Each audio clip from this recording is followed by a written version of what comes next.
I've seen a lot of businesses like just not get started because they're worried about the quality of the first video that they make. They want it to be the most polished, the most perfect video they've ever seen. And we tell our customers, and both internally as well, the first video you make is going to be bad. It's probably not going to be the one you want to put on your homepage, but just getting your feet wet with recording and editing, and even just outsourcing the resources to create the video, just understanding the process of it is the thing that you should really gain from that first few videos that you're creating. You are listening to Power Marketing with Kevin Lee. Kevin and his agency Did It have helped thousands of businesses win through superior marketing, as have his books, articles, speaking engagements, and the eMarketing Association Power Marketing podcasts. Here's Kevin. I'm pleased to be joined today by Taylor Corrado, who's Director of Brand at Wistia. So for those folks who don't know what Wistia does and what the elevator pitch is for Wistia, it's all about the power of video, which we're experiencing right now for those of you who are watching this. And so businesses want to tap into the power of video. What's the elevator pitch, Taylor? Thanks, Kevin. I'm so excited to be here and talking about video today. So Wistia is a video marketing platform for marketers. Basically, if you have a product or a service, you can use Wistia to create, edit, host, organize, analyze all of your video content in one place. And we recently launched a feature for hosting your webinars in Wistia. So you can actually do live video now with us. So we're really built just for any kind of marketer that's running a business and trying to get the message out there. Well, certainly the pandemic accelerated the adoption of video, as did the explosion of high bandwidth connectivity, even on mobile devices. For a while, mobile devices were sort of the area where video was less likely to be consumed by folks in learning mode or trying to understand about products and services. So we've seen an evolution where sort of webinars coexist with in-person events and live events, right? And so to the extent that you're going to do live streaming, there's that. So where do you see the market going overall? Do you see there's sort of these trends into hybrid events, hybrid webinars? What's hot these days?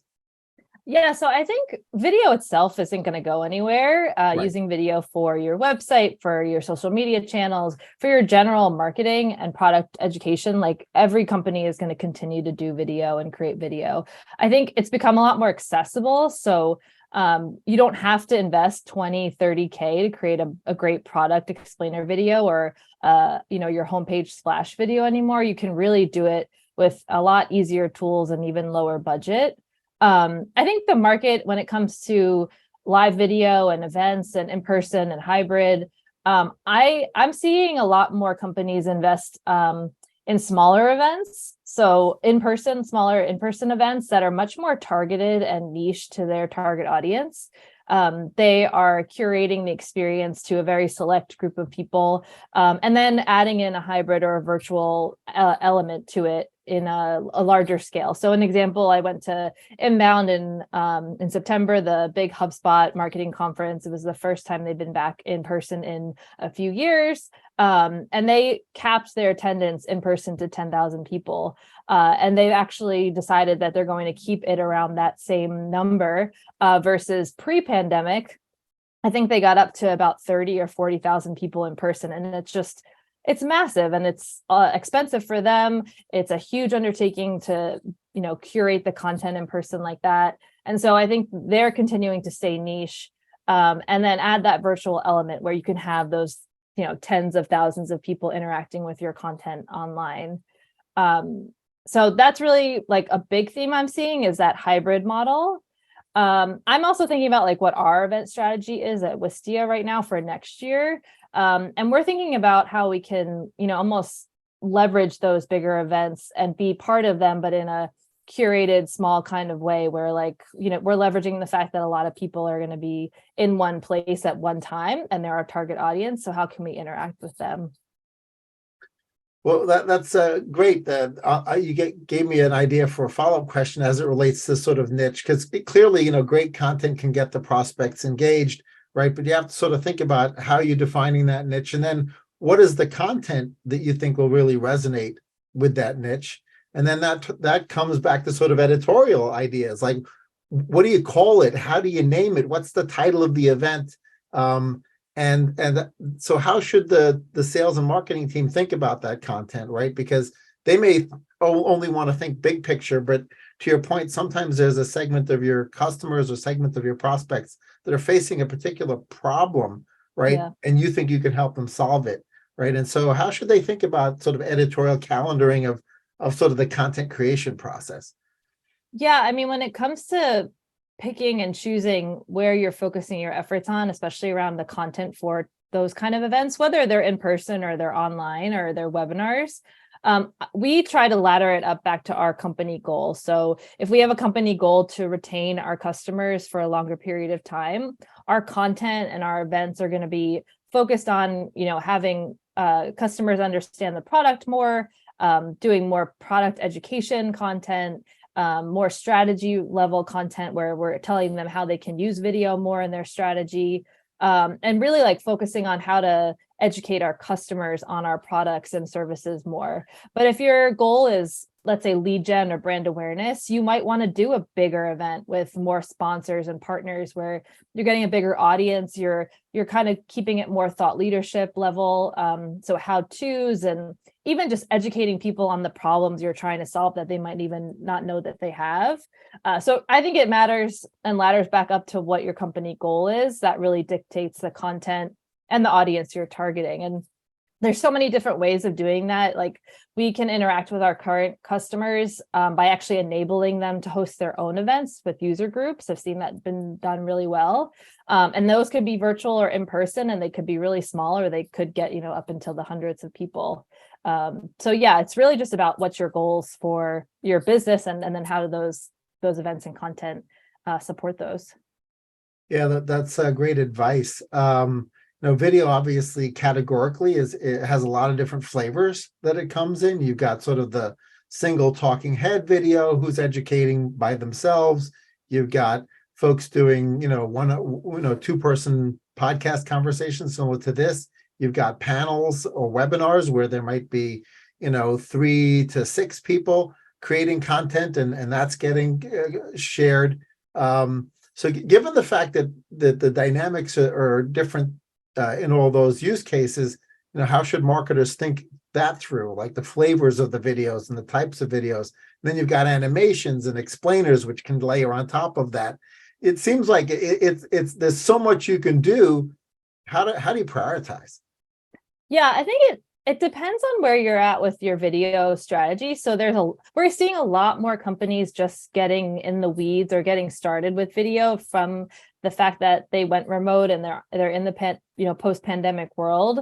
And so, there's types of videos that every company should make. And those start with some about us videos, telling your company story or your values or what your product offering actually is, and doing that 30-second to a minute long video of just who we are and what we're here for. But you have to also think about the companies that are really more sophisticated with their video strategy. They've been investing in video for over a decade. They're doing podcasts, they're doing branded series, they're doing sponsored content.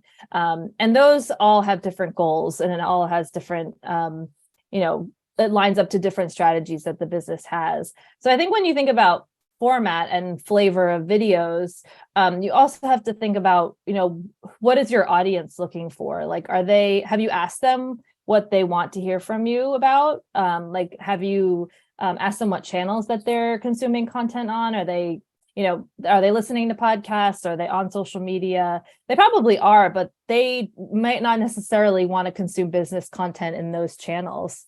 Figuring out where your audience is and what they're looking for from you as a brand is really important. We do a ton of research internally where we do interviews and surveys, and we really try and keep that prioritized messaging top of mind. So what do our customers want to hear about from us in the next year? Like, what are their biggest challenges this year that we can help them solve?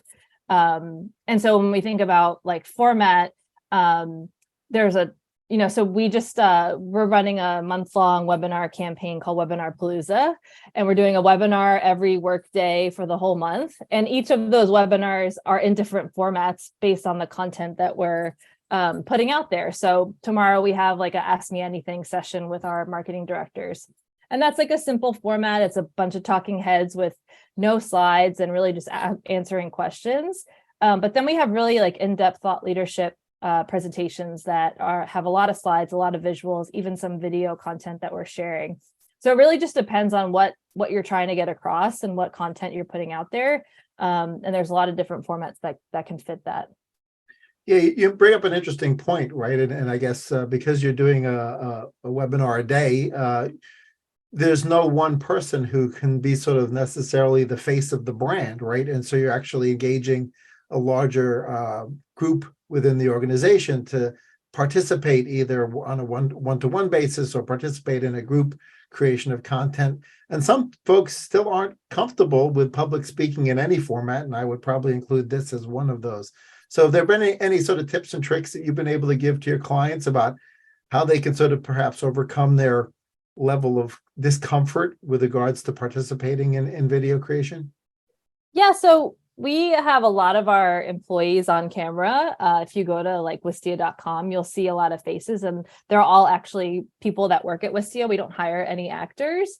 And so what we don't try to give people tips and tricks. We do a lot of that on set, like if we're shooting a video or like pre-production, we'll give people suggestions on how to light their room or where to set up their laptop or how to like practice their lines if there are lines. But we really try and encourage like our customers as well as people internally to start with like really low risk videos to get them comfortable on camera. So a great example of this is our salespeople send out like basically introduction videos of themselves. And these videos are done with a webcam on their laptops at home and really like low bar, low quality. But there's like, a decent lighting and a decent script. And it's just like the repetition of creation on your own in your own home at this point, which is great. That like really gets people comfortable on camera. And then we have a really great video team that if we are in studio and we're shooting videos, we just had a ton of video shoots for our recent launch. We really try and give people as much time to rehearse and to get comfortable in front of the camera as possible, and have like a really encouraging, quiet set with not that many people. So that's some of the things that we try and do to encourage people to get comfortable. But yeah, we don't force anyone to be on camera. But I also think everyone's really comfortable being in front of a camera now because of Zoom and because of going hybrid for so long. You see yourself on camera, so I think a lot of people are already comfortable. Right. For your sales teams, were they creating and scripting the videos where it's one size fits all, or one size fits a segment that they're talking to, or were they doing one-on-one videos where, if I'm going to be doing a video, am I doing one specifically for you? Hi, Taylor, I wanted to send this video over, blah, blah, blah. They're doing a lot of one-to-one. I have seen some of them create like a script where they can record multiple intros. That's just like, hi, Taylor. And then the whole video is already pre-recorded. Like there's a nice little like edit and there and like a nice title slide to cut through. But most of them are creating like pretty, one-to-one communication with their prospects. Yeah, that's interesting because obviously if the value of the prospect relationship is high enough, it's totally worth the time, right, for the salesperson to do a customized message as opposed to using one that's packaged. And of course, it comes through far more authentic if it's, when it's viewed that it's like, oh, wow, Taylor took the time to create this video for me. I guess she thinks what she's about to say is important enough, right? So I think it really raises the bar. Yeah, one thing we actually did with our customer success managers that's more one-to-many is we created these email signature videos for them.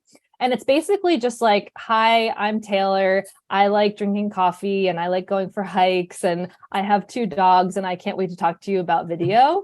And those videos live in their email signature. So when they're doing a lot of like outreach, even our salespeople have this, that video's there. You don't have to watch it, but we can track who's actually watching it. And it's just a way of building some rapport with prospects or customers in a really scalable way, because those videos are really easy to make. You can record them on your laptop and add in some B-roll of your coffee or whatever it may be, or your dogs. And they're just a great way to like add some human element to your communication when typically people don't want to talk to salespeople.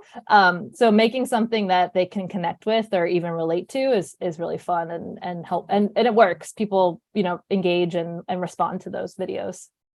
Have people gotten interesting commentary back when they have something quirky in their signature video? I don't know, because I don't have one and I haven't heard the anecdotal feedback, but I know that people do watch them and we get good engagement on them. So Right. Well, I certainly think of this use of videos being particularly powerful in a B2B marketing context.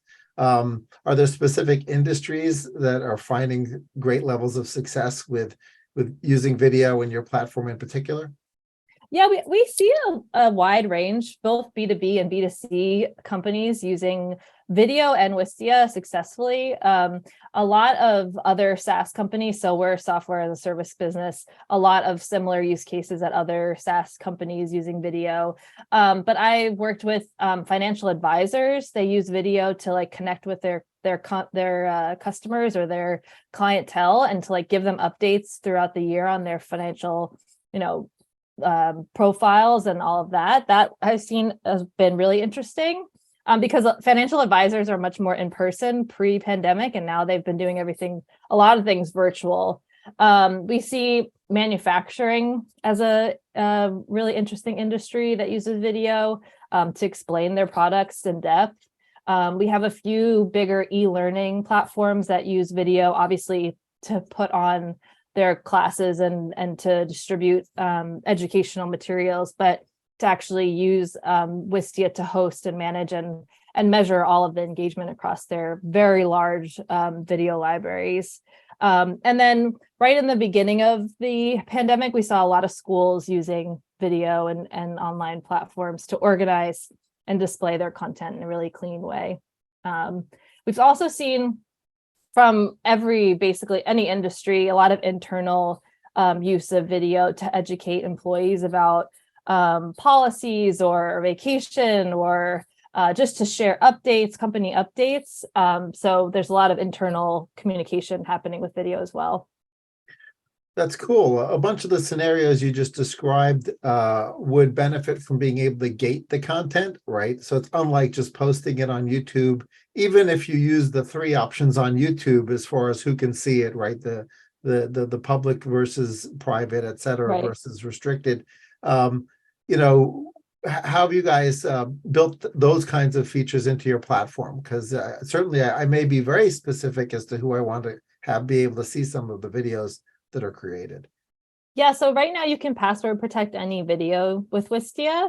What we're getting a lot of feedback on is being able to like share your videos with a specific group of people. So maybe by email or by email alias. And those things are things that we're working on in terms of video sharing and permissions. But yeah, we have some really basic password protection on both videos as well as our channels, which are like our video galleries where you can host multiple videos under one brand or one, URL that is a collection of videos. Well, given the number of clients you've got, I'm sure your teams and yourself get an opportunity to see a lot of mistakes that marketers are making using videos. So are there common mistakes that you want to have this audience that's listening or watching this avoid that video that marketers make with video? Yeah, I think there's some mistakes. I would also say maybe they're like myths about video and using that for your business. I think the biggest one is not talking to your audience before you create content. And talking either is like through research or a survey or literally, talking to them for an hour through like a qualitative interview and understanding like where they're at. we've done a ton of research over the last 2 years to really like pinpoint the needs for marketers. And that has developed and influenced our content strategy, our product roadmap. And so not knowing what your audience wants from you is the first thing or the biggest mistake I think you could make before you invest in video, because even though video has become more accessible, there are probably videos you want to make that are going to be higher quality and they're going to be expensive, or at least bigger budget items that you need to factor in. So make sure the message is the right one. The other thing is I've seen a lot of businesses like just not get started because they're worried about the quality of the first video that they make. They want it to be the most polished, the most perfect video they've ever seen. And we tell our customers, and both internally as well, the first video you make is going to be bad. It's probably not going to be the one you want to put on your homepage, but just getting your feet wet with, recording and editing, and even just outsourcing the resources to create the video, just understanding the process of it is the thing that you should really gain from that first few videos that you're creating. The other thing I think about is you don't have to do it all yourself. I think a lot of businesses say no to video because they're worried about getting people on camera, or people don't want to be on camera. And we try, even though we have a lot of employees that are on camera on our videos, we really want you to consider the fact that you can hire talent, or you can hire either on-camera talent or freelancers to do that post-production editing and styling and animation. You don't need to do everything yourself. And I think that that's a mistake that marketers or companies make when trying to get into video. They think they need to hire the whole team before they start, and you really don't. There's so many talented freelancers out there. Absolutely. It's crazy because I don't get the question as much as I used to, but I used to get the question, so how much is it going to cost me to do a video spot? This was typically in relation to back in the day doing TV spots, right? And then obviously it moved into sort of digital and YouTube spots and such. And as the desire for the viewers to sort of see more authentic videos, right? High production quality sometimes was a negative, right? Where you didn't want to see something super polished. And we started seeing folks do amazingly effective videos, which were just like at a conference with a selfie stick, right? Doing a quick conversation with somebody at their booth that had something interesting to say. And I think it's a bit of a mind shift for people to say like, oh, really? I hadn't even thought of that. Like, yeah, I'm at the booth, and one of my biggest customers just came by. Like, I should have gotten a testimonial like right then. Yeah, right then. That would have been good. Yeah. And so there's so many opportunities to then use that video in different ways. So that's an area where now the answer to the question is, how much is it going to cost? Well, it's almost free in some cases. In some cases, yeah. I mean, we have educational content around using just your iPhone to produce all kinds of videos. We created a video for it, and we used only iPhones to create that video. It was very, very meta production. Right. But like, you can do everything from capturing audio to actually capturing all of the clips that you need with a smartphone. And that lowers the bar because mostly everyone has them in their pockets, or at least one person on your team has one that you can use. So yeah, the cost associated with it is definitely minimal right now. Yeah, I mean, the one thing I do recommend to everyone who's going to go down that route of, using their smartphone as the video capture device is, learn about the importance of miking people correctly, because audio is key, right? People don't necessarily always realize, but, the difference between a video with great audio and one with not so great audio is dramatic. And whether you use a Bluetooth, mic attached to your iPhone or your Android phone, or whether you get an old school lavalier and you just have the wire attached to it, right? I mean, those are great if you're going to be chatting with somebody, or you can obviously go super fancy with boom mics and all sorts of other things. But audio is so important when you do video to get the audio right. Yeah, you're right. In the video we made, I am one of the extras, and we made a boom mic out of a broom. And one of those like really heavy clips that you could hold, like, I don't know. The binder clip? Yeah, but no, even bigger, like one of Oh, those moving clips. And we just oh, clip the we yeah, just yeah, clip the yeah. iPhone to it. And so you could, if you have a broom and an iPhone and a really strong clip, you can make a boom mic too. Yeah, right. So you can totally MacGyver your video editing, video Exactly. creation.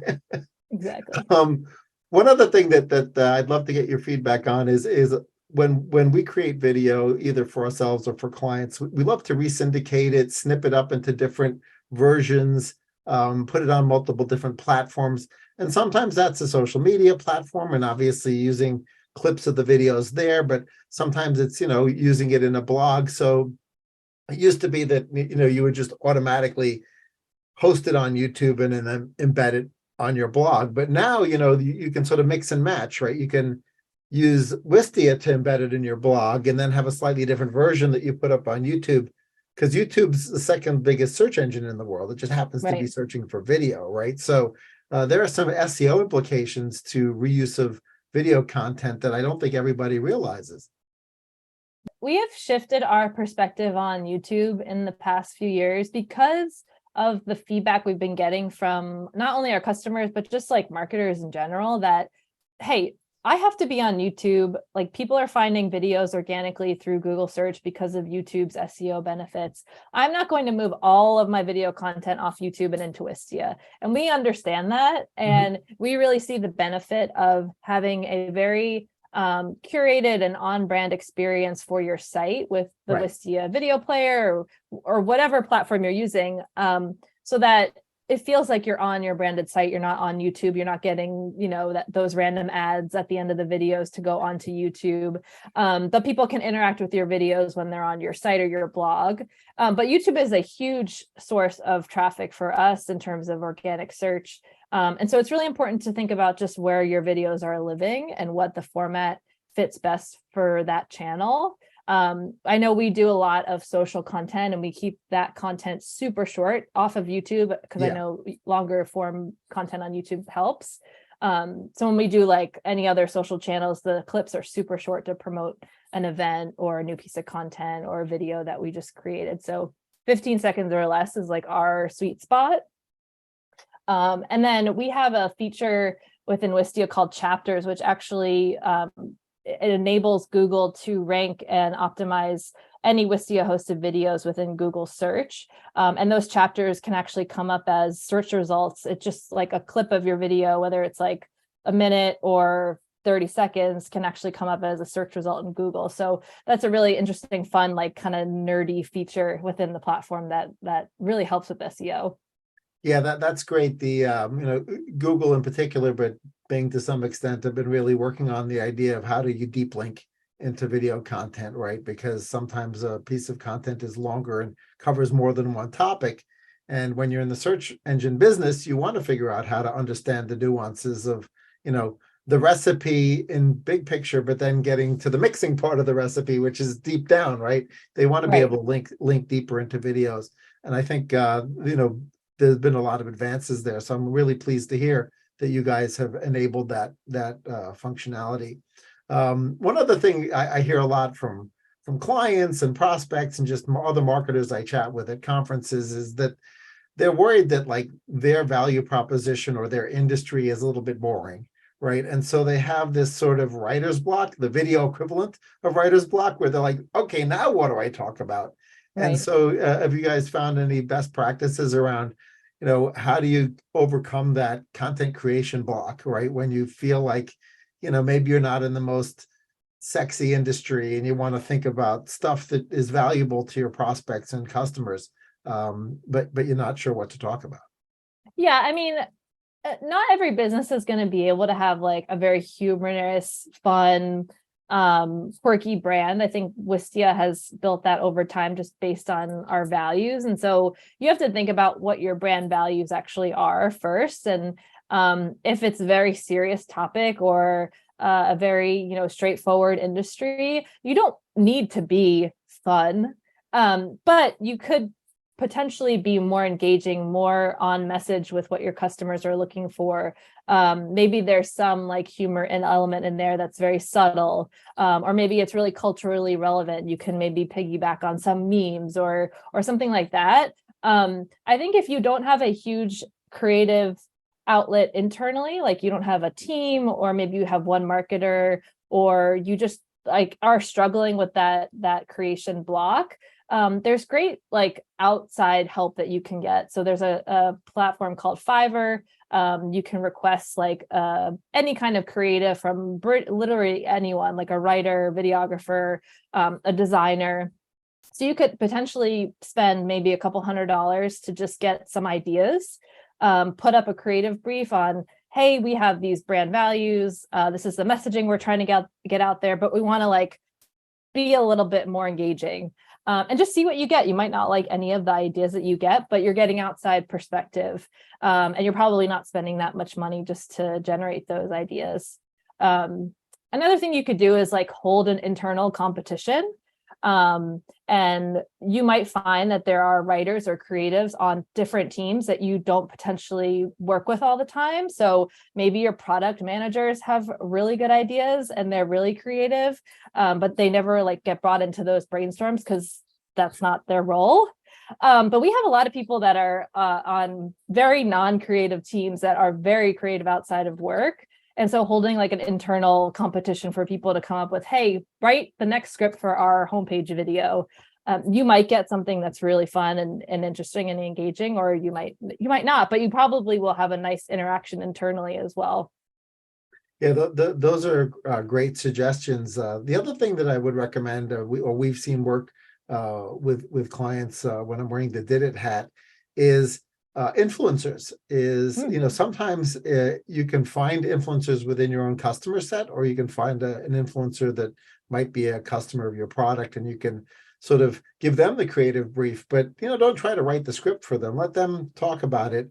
And then the next step beyond that is sort of almost back to the days of the soap opera, right? Which are named soap operas because the soap companies sponsored them, which is the idea that if you paid for a piece of content and it was funny and it was engaging, it didn't even necessarily need to talk about your product, because they didn't talk about soap during the soap operas. They talked about the craziness of all those people's lives, right? And so, but everyone knew, who was sponsoring it. And so influencers can also be really useful from that perspective, right? So you can almost underwrite some of their content and have your brand go along for the ride. If that influencer's audience is your audience, then you get the advantage of their audience as well. So you can have some real win-win scenarios. Yeah, that's another great idea. And there's so many influencers out there that are not, your typical TikToker or Instagram influencer, like people with a lot of thought leadership and a lot of great audience that connects with your industry. Right. Even if you find like one or two people just to test it out, and see how it comes out and see if it works. We did that last year with one of our shows. Actually, it was called Gear Squad versus Dr. Boring. It was a cartoon we made for marketers. And it was all about the idea of like defeating the boring within business, using video. The whole cartoon was about a video squad that came to life at night, like very Toy Story-esque. But we worked with like 3 influencers for that campaign, I think, just a handful, just to see what people would come up with. And it was really fun. It didn't like blow the campaign out of the water from the influencer channels, but it was a new channel for us to test out and see what we would get. And it gave us ideas for future campaigns that we're using influencers for. Absolutely. So final question is just sort of, we're coming up on 2023 soon. What has you excited about 2023? So I was thinking about this, and I think like the fact that there's just going to be more in-person stuff happening is really exciting to me. I feel like for Wistia, we kind of tiptoed into the events world again this year. We really didn't invest a lot in our own hosted events. We didn't go to a lot of conferences. We just really did some of the bigger ones like Inbound, and did some recon at some other ones. So I think like next year, seeing what happens with events and how they continue to stay hybrid, what the in-person strategy actually looks like for those maybe smaller curated events, and us actually starting to host our own events, and seeing how customers react to that I'm really excited about. I feel like we've gotten a taste of it this year, but next year I feel like is going to be the year that it comes back. And then going into the office more, I think like anything that's like getting in front of more people and being in different places than just working from my house. Yeah, I'm excited about in-person events. We'll probably hold off on the e-marketing association getting back into events we produce ourselves, but we may start producing tracks and moderating at other people's events, which will be sort of fun, a fun way to get back into it. And I actually am an investor in a company called Beyond Ordinary Events, which is having their kickoff event down in Miami at the Fontainebleau in April. So that's going to be exciting. So we'll have to keep track. I look forward to watching your platform evolve. It sounds like your product roadmap has a bunch of really cool stuff on it, and you've already got a really cool suite of tools for folks who want to use video in their marketing. Yeah, any business of any size can use Wistia. We're really excited to continue to be listening and building not only product, but a lot of fun content coming up next year. And some more in-person stuff. Great. Thanks, Taylor. Thanks, Kevin. Kevin Lee's Power Marketing is available on all your favorite podcast networks. Kevin loves helping businesses excel at marketing. Having marketing challenges? Just like Santa in The Miracle on 34th Street, if Kevin can't help you, he'll know someone who can. Find him on LinkedIn, subscribe, or follow.